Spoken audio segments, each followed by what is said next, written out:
Hello friends, स्वागत है आपके अपने एजुकेशनल यूट्यूब चैनल पे। आज के क्लास में हम क्लास 10th के हिंदी के गोधुली चैप्टर से पहला चैप्टर जो है श्रम विभाजन और जाति प्रथा के जितने भी ऑब्जेक्टिव क्वेश्चन हैं जो कि एग्ज़ाम के पॉइंट ऑफ व्यू से काफ़ी इम्पोर्टेंट है या फिर वैसे क्वेश्चन हैं जो विगत वर्षों में पूछा जा चुका है या फिर आगे आने की संभावनाएं हैं, वह सारी क्वेश्चन को हम यहाँ पे लेके आए हैं और एक एक करके सभी क्वेश्चन का आंसर देखेंगे और समझेंगे। चलिए शुरू करते हैं। पहला क्वेश्चन देखते हैं। पहला क्वेश्चन है, श्रम विभाजन और जाति प्रथा के लेखक हैं। ऑप्शन में है महात्मा गांधी, रामविलास शर्मा, मैक्स मुलर और भीमराव अंबेडकर। तो श्रम विभाजन और जाति प्रथा के लेखक जो हैं वो है भीमराव अंबेडकर। कौन है? भीमराव अंबेडकर। तो आप यहाँ पे याद कर ले, श्रम विभाजन और जाति प्रथा के लेखक भीमराव अंबेडकर हैं। एक हम ऐसा ही वीडियो फेस वाला वीडियो बना चुके हैं जिसमें हम श्रम विभाजन जाति प्रथा के लेखक भीमराव अंबेडकर हैं, मैक्स मुलर भारत से हम क्या सीखे उनका है, रामविलास शर्मा के द्वारा लिखा गया है परंपरा, उसके बाद महात्मा गांधी के द्वारा जो लिखा गया वो शिक्षा और संस्कृति है। ऐसा करके उसमें हम वीडियो बना चुके हैं इससे पहले वाले में, वो आप देख लें। उससे वहाँ पे ट्रिक के द्वारा बताए हैं कि कैसे श्रम विभाजन और जाति प्रथा के लेखक भीमराव अंबेडकर याद करेंगे। तो वहाँ आप देख ले अगर नहीं देखे हैं तो, नहीं तो यहाँ पे आप समझें। चलिए अगला क्वेश्चन अब देखते हैं। नेक्स्ट क्वेश्चन है, भीमराव अंबेडकर का जन्म कब हुआ? ऑप्शन है 14 अप्रैल 1896 ईस्वी, 14 अप्रैल 1891 ईस्वी, 14 अप्रैल 1819 ईस्वी और 14 मई 1891 ईस्वी। तो डॉक्टर भीमराव अंबेडकर जी जो हैं उनका जन्म 14 अप्रैल 1891 ईस्वी को हुआ था, यानी ऑप्शन बी सही है। इसको याद कैसे रखेंगे? तो 14 याद रखेंगे, 14 और अप्रैल कौन से महीने होते हैं? तो चौथा महीना होता है। तो 14, 4 और 1891 याद करने का तरीका जो है ये देखें। अब ये देखेंगे कि शुरू और अंत में 1 है और बीच में 8 के बाद 9 है, तो ये 8, 9 याद ही रहेगा, यानी 1, 8, 9, 1। तो ऐसे याद रखेंगे तो आपको लंबे समय तक याद रहेगा कि जन्म कब हुआ था डॉक्टर भीमराव अंबेडकर का। तो 1891 ईस्वी आप इसको समझ चुके होंगे। चलिए नेक्स्ट क्वेश्चन अब देखते हैं। नेक्स्ट क्वेश्चन है तीसरा नंबर क्वेश्चन में है कि डॉक्टर भीमराव अंबेडकर जी जो हैं वो कौन से राज्य में उनका जन्म हुआ था? तो ऑप्शन है मध्य प्रदेश, बिहार, उत्तर प्रदेश और हिमाचल प्रदेश। तो डॉक्टर भीमराव अंबेडकर जी जो हैं उनका जन्म मध्य प्रदेश में हुआ था। कहाँ हुआ था? मध्य प्रदेश में, महू के मध्य प्रदेश में, महू के मध्य प्रदेश में। महू जगह का नाम है, कभी ऑप्शन में महू के मध्य प्रदेश रहेगा तो वो भी सही होगा। अब हम नेक्स्ट क्वेश्चन देखते हैं। नेक्स्ट क्वेश्चन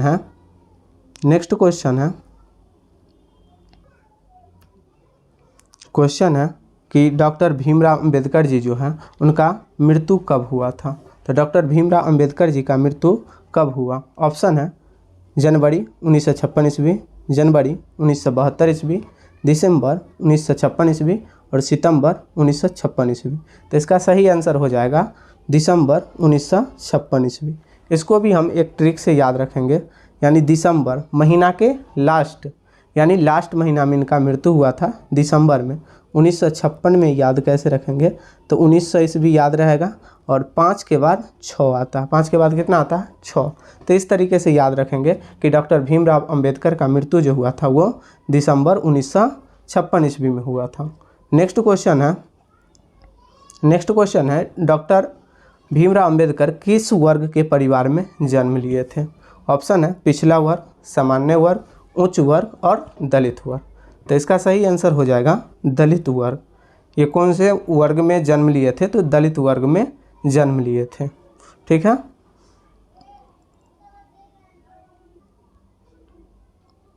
अब हम देखते हैं नेक्स्ट क्वेश्चन है 6th नंबर क्वेश्चन कि जातिवाद के पोषकों द्वारा श्रम विभाजन किसका दूसरा रूप माना जाता है? ऑप्शन है मजदूरी प्रथा, जाति प्रथा, दहेज प्रथा और बाल मजदूरी। तो इसका सही आंसर हो जाएगा जाति प्रथा। जातिवाद के पोषकों द्वारा श्रम विभाजन जाति प्रथा का दूसरा रूप माना जाता है। नेक्स्ट क्वेश्चन देखते हैं। नेक्स्ट क्वेश्चन है जाति प्रथा किस प्रकार का श्रम विभाजन है? ऑप्शन है स्वाभाविक, अस्वाभाविक, संवैधानिक या असंवैधानिक। तो इसका ऑप्शन नंबर बी सही होगा, यानी अस्वाभाविक। जाति प्रथा जो है अस्वाभाविक श्रम विभाजन है। नेक्स्ट क्वेश्चन है जाति प्रथा के अनुसार श्रम विभाजन का आधार क्या है? जाति प्रथा के अनुसार श्रम विभाजन का जो आधार है वो क्या है? तो ऑप्शन है मनुष्य की रुचि, रोजगार, पैतृक पेशा और कौशल क्षमता।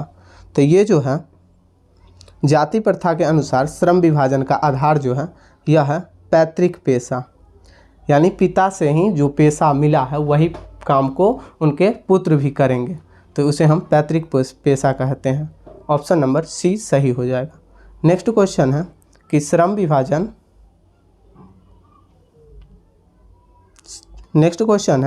श्रम विभाजन और जाति प्रथा पाठ जो है कि कौन सी विधा है?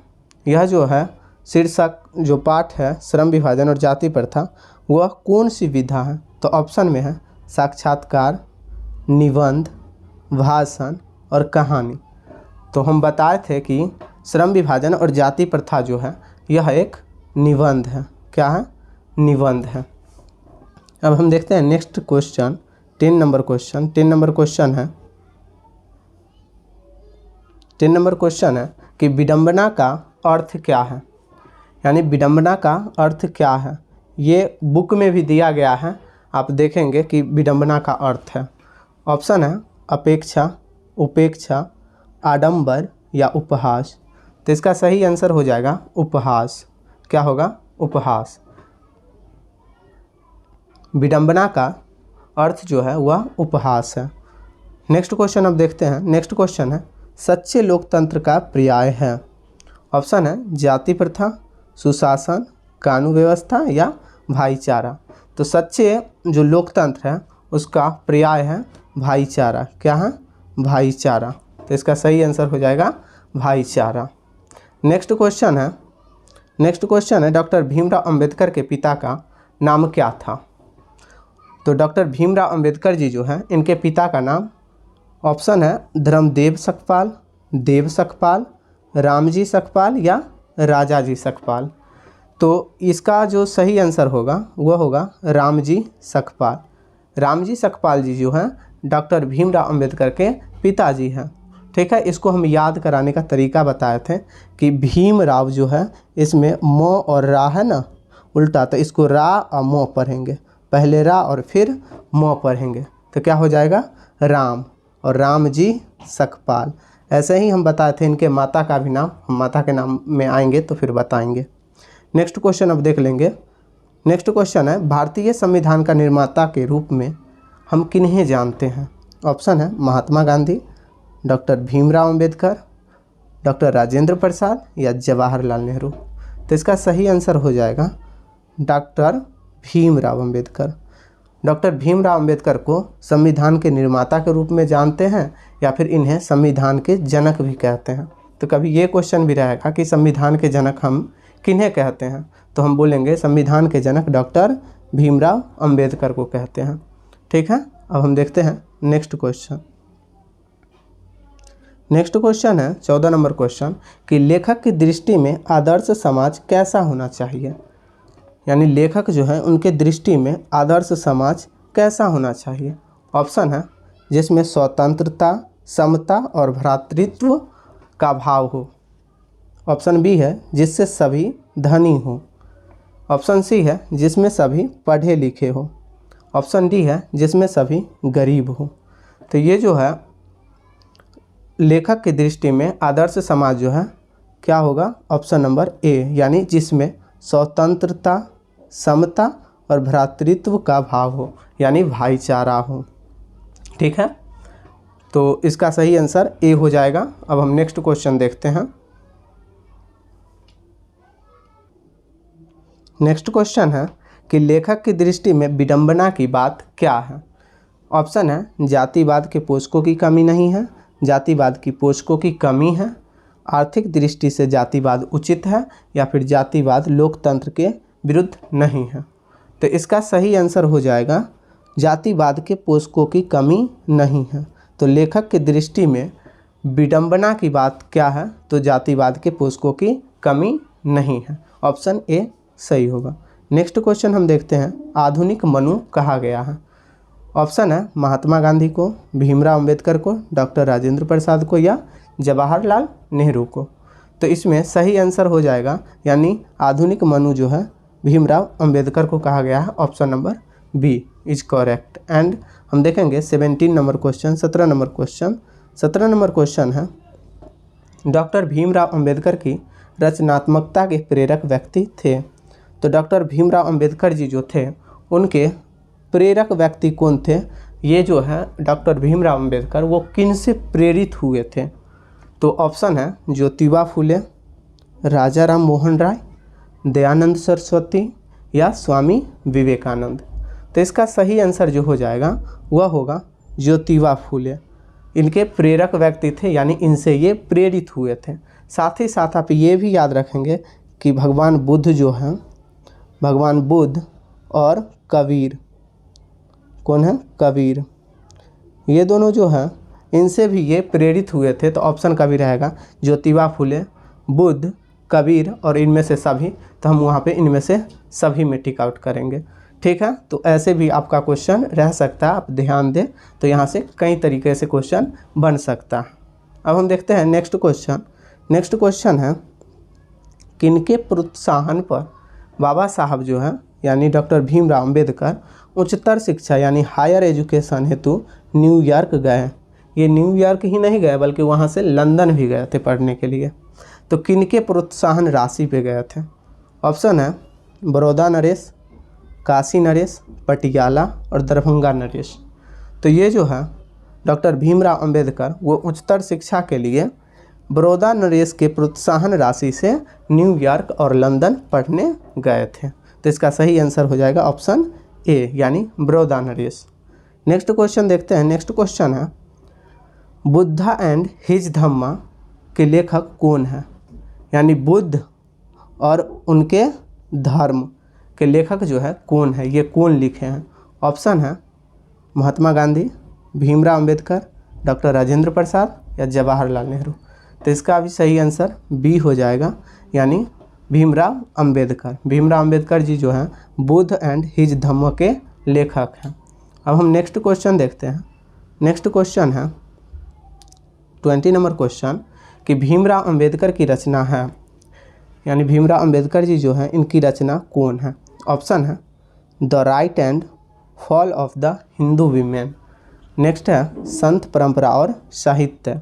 उसके बाद है विचार और वितर्क, और लास्ट है भारतीय लिपियों की कहानी।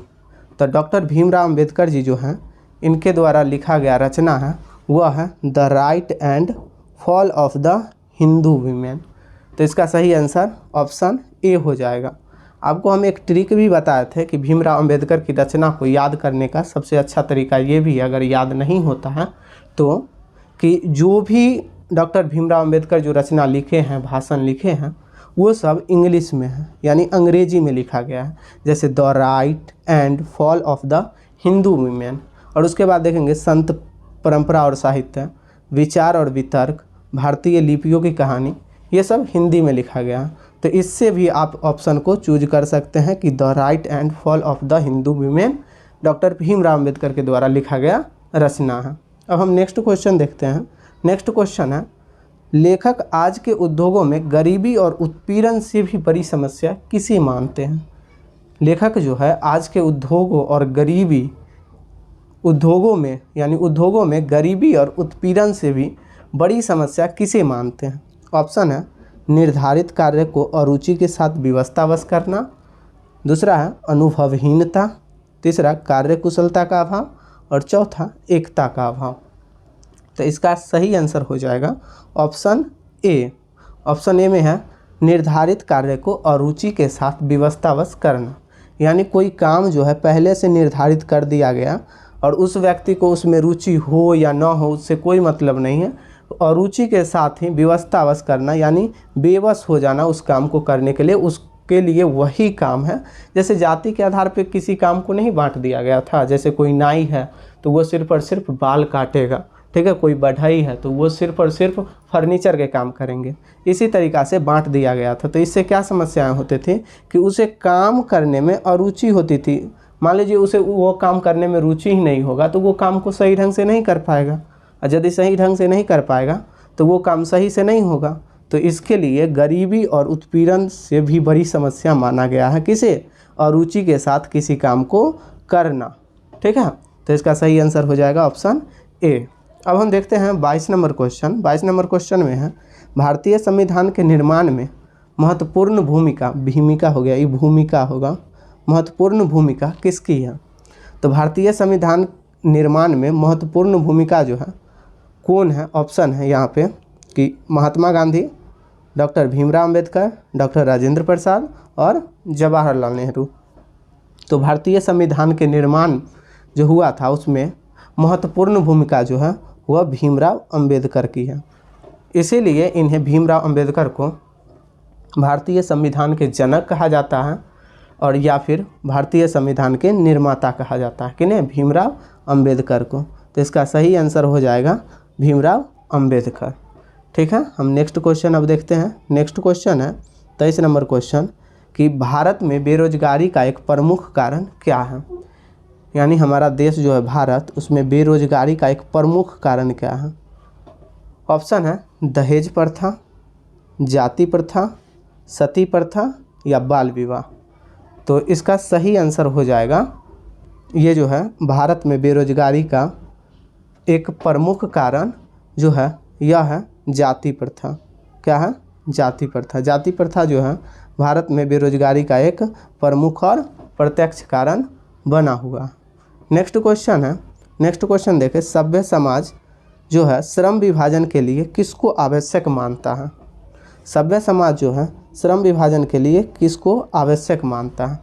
ऑप्शन है यहाँ पे कार्य कुशलता, वर्ण विभाजन, अवर्ण विभाजन या इनमें से सभी। तो सभ्य समाज हो और श्रम विभाजन के लिए आवश्यक जो है कार्य कुशलता। इसका सही आंसर हो जाएगा कार्य कुशलता, यानी आवश्यक जो है कार्य कुशलता को मानता है। तो नेक्स्ट क्वेश्चन अब देखते हैं 25 नंबर क्वेश्चन है, डॉक्टर भीमराव अंबेडकर का वाङ्मय हिंदी के कितने खंडों में प्रकाशित हो चुकी है। तो इनका जो है डॉक्टर भीमराव अंबेडकर का वाङ्मय जो हिंदी में 21 खंडों में प्रकाशित हो चुका है। कितने खंडों में, 21 खंडों में प्रकाशित हो चुका है। अब बुक में भी ये क्वेश्चन है, ऑप्शन है कि 21 खंडों में। नेक्स्ट क्वेश्चन है और लास्ट क्वेश्चन है आपका ये कि डॉक्टर भीमराव अंबेडकर की माता का क्या नाम था। तो डॉक्टर भीमराव अंबेडकर की माता का नाम क्या था। ऑप्शन है रानी बाई, लक्ष्मीबाई, भीमाबाई या जीजाबाई। तो इसका सही आंसर हो जाएगा वह होगा भीमाबाई। भीमाबाई जो है इनके माता का नाम है डॉक्टर भीमराव अंबेडकर का।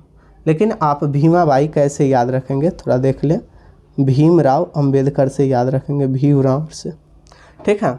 तो अगर क्वेश्चन रहेगा कि इनके माता का क्या नाम था तो भीम, यहाँ पे आप देख रहे हैं भीम लिखा हुआ है, तो भीम से याद रखेंगे, भीम से भीमा, भीम से क्या रखेंगे नाम याद, भीमा, यानी भीमाबाई। तो सही आंसर क्या हो जाएगा, भीमाबाई हो जाएगा। और राम, रा और म, इधर से उल्टा देखेंगे, पहले रा और उसके बाद म, तो ये राम। तो इनके पिताजी का नाम क्या होगा, रामजी सखपाल। आप ऐसे ट्रिक से याद रखेंगे ना तो लंबे समय तक याद रहेगा और आप कभी नहीं भूलेंगे। और एग्ज़ाम में क्वेश्चन जो है आप देखते ही सही आंसर टिक आउट करेंगे, गलत होने की संभावना नहीं है, ठीक है। तो आपको ये जो यहाँ 26 तक क्वेश्चन हम बताए हैं, उम्मीद है कि अच्छा लगा होगा। अगर अच्छा लगा होगा तो प्लीज़ चैनल को सब्सक्राइब करें और वीडियो को लाइक करें। धन्यवाद।